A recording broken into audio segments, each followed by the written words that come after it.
Okay, so this is Sandy, and she has fibromyalgia, and this is her story of what it was like when she walked in here the first time. I could barely walk in here the first time. And my poor husband, I'm always saying, don't bother me, I feel awful, I'm in pain. And so I walked in here, barely walked in here, all hunched over, and both of my feet were inflamed with plantar fasciitis, and I had acupuncture. I was scared, and it's wonderful. I have no pain, absolutely no pain. And so this is my second visit. That happened on my first visit, and my second visit, I still have no pain, but we're just working on that area, getting it nice and healthy. Great, thank you. So just tell me your story. Okay, I have IC, and before I came in to see Dr. Cynthia, it was very bad. I did go to a urologist for these cocktails. I would go once or twice a month. But when I moved down here and I started going to Dr. Cynthia, she tried this new thing on me. It's been about 2 months now, and I am pain-free. I do have just some spasms every once in a while, but they're not like they were. They're not so bad that I don't want to do anything, and it's been wonderful. And I love it. And you also mentioned that before you were having to go to the bathroom a lot. Yeah. And I would get the urge, but I wouldn't do anything when I would go in there. I would just get the pain. And I was up 3 and 4 times a night, and now there have been some nights I don't get up at all.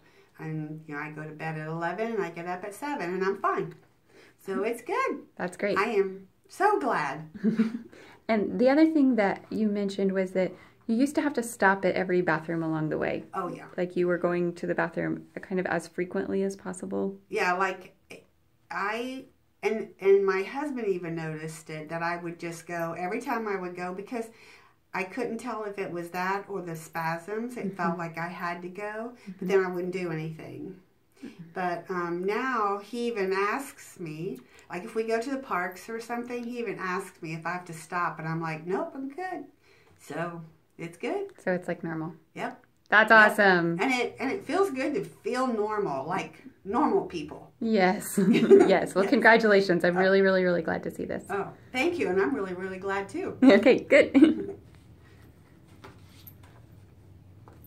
If I'd have known you was going to... Hi, this is Dr. Cynthia Clark, creator of Energy Evolution. And today we're going to be doing Shen Shin Tao Qigong, starting with the first heart position. Feet are going to come out just shoulder length apart. That means that the inside of the feet are lined up with the outside of the shoulders. And then right hand is going to come up as right foot steps out 45 degrees. Left hand comes under. Both hands are in holding water mudra, so imagine as if water is being poured into your hands. In this first position, look out over your fingertips as if you are looking at the horizon. Breathe in and out through your belly, 9 full breaths.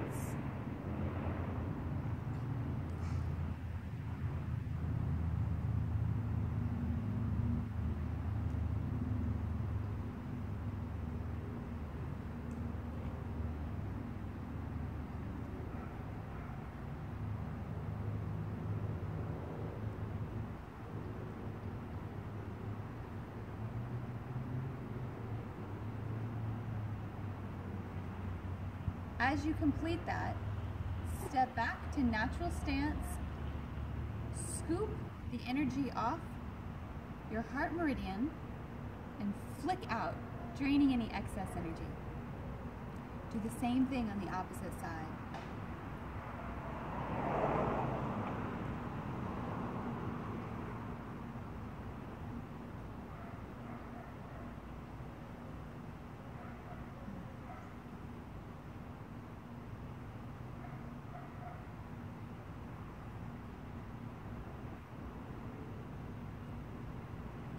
After 9 breaths, come back to natural stance, scoop off the heart meridian, flick out. This is the first heart posture of Shen Shin Tao Qigong system. awareness. Since I took the energy workshop, I feel a glimmer of health. I feel something coming up inside me that makes me want to have hope and do the things I used to do to make myself feel good. And I started doing Qigong again. And I started warping my loom again. And I started doing my back exercises again. That's what it was. So I feel very hopeful. And you haven't had the motivation to do that for a while. No, I haven't done anything like that for a while. So that's great. Thank you.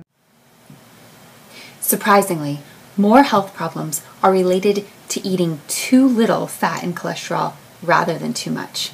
In fact, conclusive studies have shown in the past 10 years that the amount of cholesterol that we eat is not related to the amount of cholesterol in our blood, and the amount of saturated fat that we eat does not increase our cholesterol in the long term, although it may do it in the short term.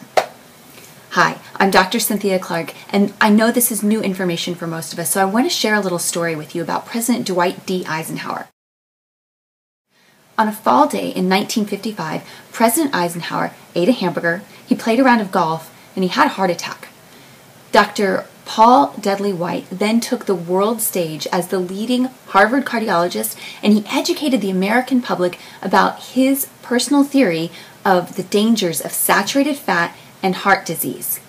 These were only his personal theories at the time. America got the message though, and for the next 50 years, we took fat out of our diets and we replaced it mostly with carbohydrates. When we did that, we introduced a tremendous amount of carbohydrates to our diets over time. Now let's go back to President Eisenhower. Most people then ask, well, what kind of a heart attack risk was he? And the fact of the matter is that he wasn't a heart attack risk at all. In fact, he had no heart disease in his family. He ate a very clean diet. He was the optimal weight for his height. He had stopped smoking 6 years before. He exercised every single day, and his blood pressure was monitored regularly, as you might expect from the office of the president, and it was rarely elevated. From 1955 to 1961, he took the fat completely out of his diet. He ate 1 egg a month. He ate hardly any cold cuts. I mean, he really took out any fat. He ate no butter. He ate only corn oil. And by the time that he passed away, 8 years after he left office, he suffered another 6 heart attacks. America, we took the fat out. We introduced carbohydrates. What we can tell from President Eisenhower's story is that it was not a low-fat diet that contributed to his heart disease. He wasn't eating any fat at all. The studies that we now find that conclusively show that it isn't fat that causes heart problems. It's carbohydrates that specifically contribute to the LDL particles in our bloodstream.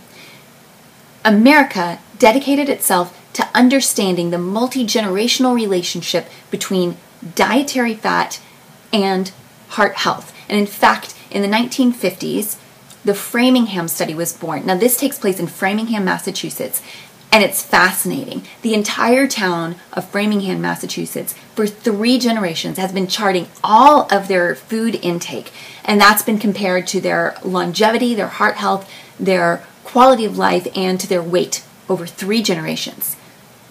30 years after this study started, William Castelli, the director at the time, William Castelli said, the more saturated fat a person eats and the more cholesterol a person eats, the longer the lifespan they have and the higher the quality of life and the fewer heart problems that they have. So, I submit to you that the great news is fat is really good for you. Now, when I say this, I don't mean pizza and french fries, because a lot of people get really excited about that. What I do mean is healthy fats. Now, there are 3 fats that you want to avoid, and they are hydrogenated fat or trans fats. They are fats that are high in omega-6s or rancid oils. Now, to cut to the chase of this, let me tell you about 2 oils that are really good for you and really safe for you, and they are olive oil, when you use it at low temperatures, because it goes rancid very quickly. So olive oil is great on your salads, and coconut oil. Coconut oil is a fantastic oil, and here's why. It boosts your metabolism, so it will actually help you lose weight. It also works as a mild detoxifier. It is an Alzheimer's preventative, and it's a medium chain fatty acid, which means that your body recognizes it and it helps your body to regulate its blood sugar. So remember, 2 oils that are really good for you: coconut oil and olive oil. Build them into your diet, work them in.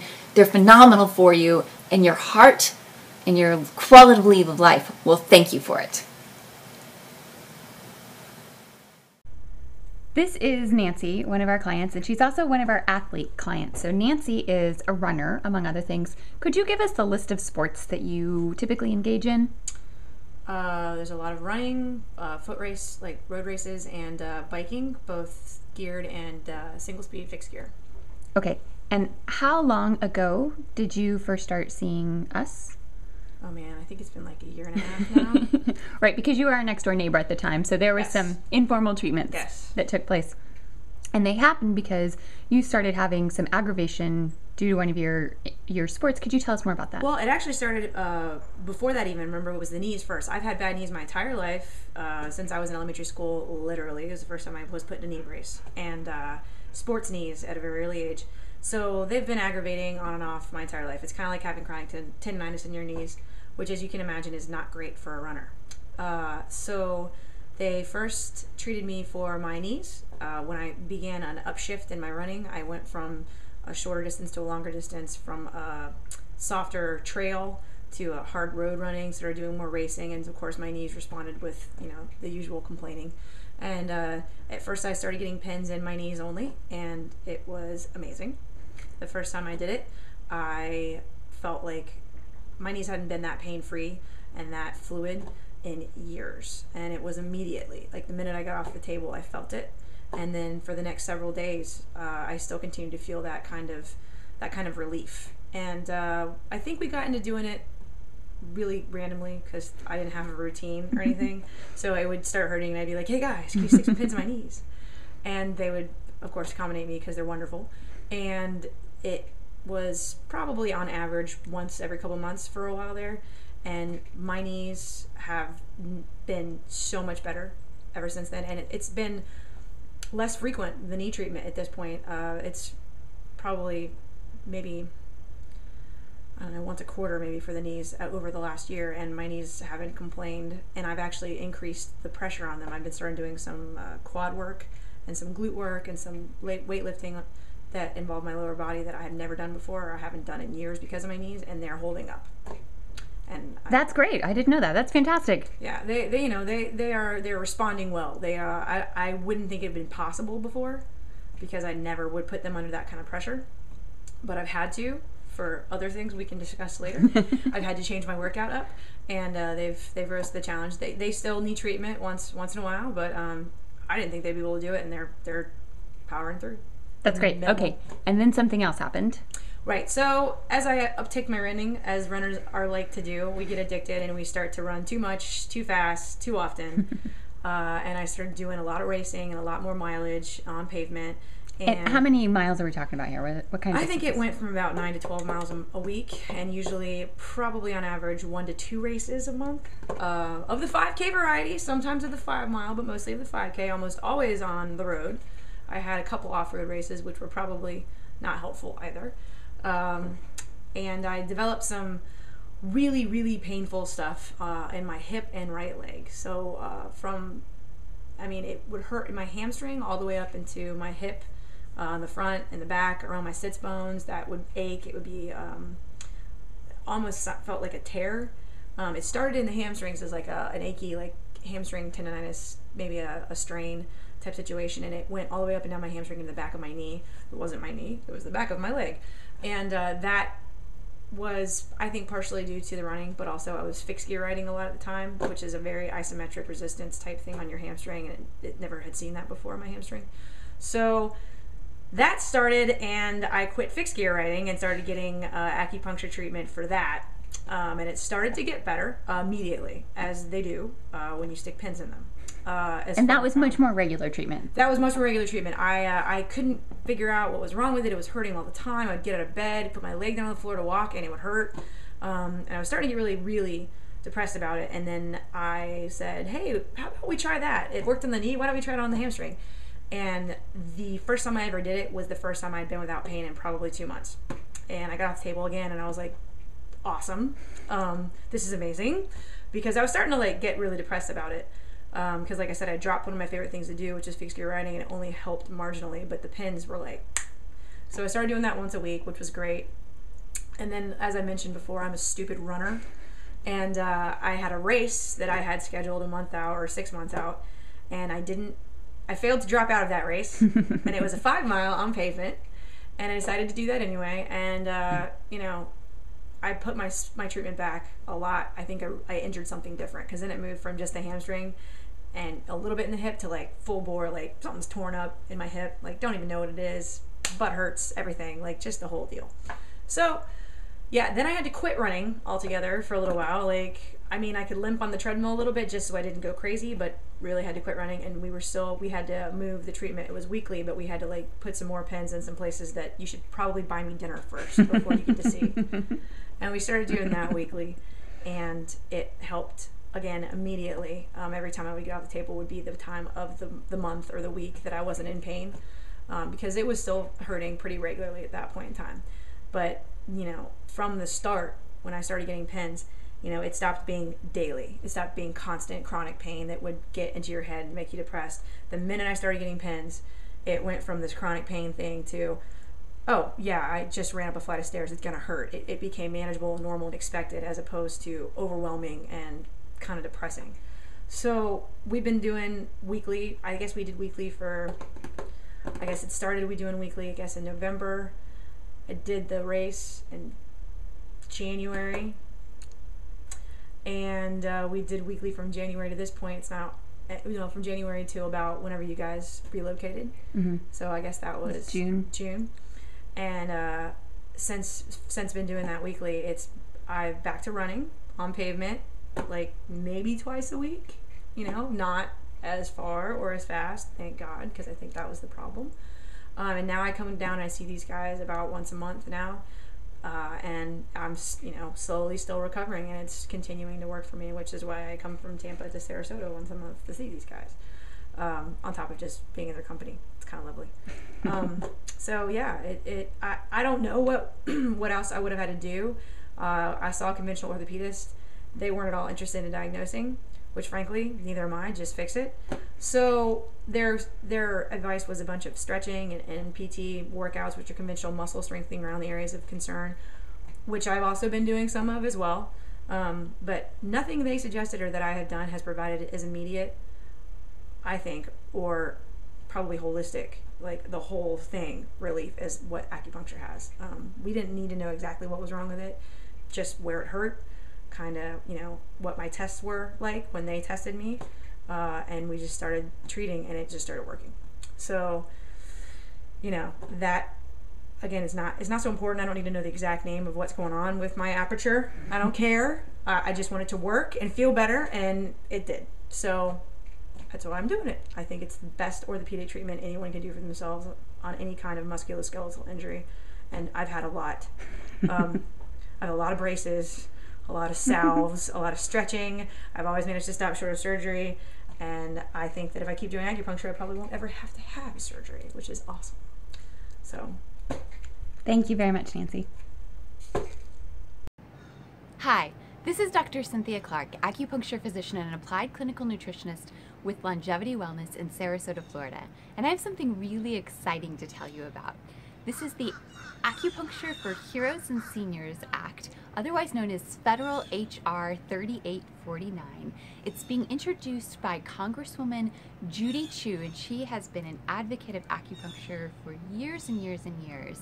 And she has also secured several co-sponsors for this bill. Here's what it does. It allows for veterans to get approved to have acupuncture much more easily. Right now they can do it, but it's a very long approval process. And it also gets acupuncture included in Medicare so that our seniors can have access to this. This is very important to me because my dad is both a senior and a vet, and he is doing wonderfully with the benefit of acupuncture and holistic medicine. And I would really, really, really like to share this with other veterans. So please join me in signing the petition for Acupuncture for Heroes and Seniors. There's a link down below. You can also get a paper copy to put in your clinic, which is what I'm going to do. It's a great way to get our clients motivated and to know that to let them know that we're working on getting acupuncture available for more of the public at large. Thank you very much for your time. Before, I had tingling sensations and heat in my feet. And after several treatments and then going for a month, I had no ice bath that I took for my heat in my feet. I had no awareness that I even had a problem in my legs. A little bit in my feet. Well, lets me know, hey, I'm still around, okay. But I could handle that. It was like, okay, let's go walking. And it was fantastic. Yay, high five. Yes. Good job healing. Yes.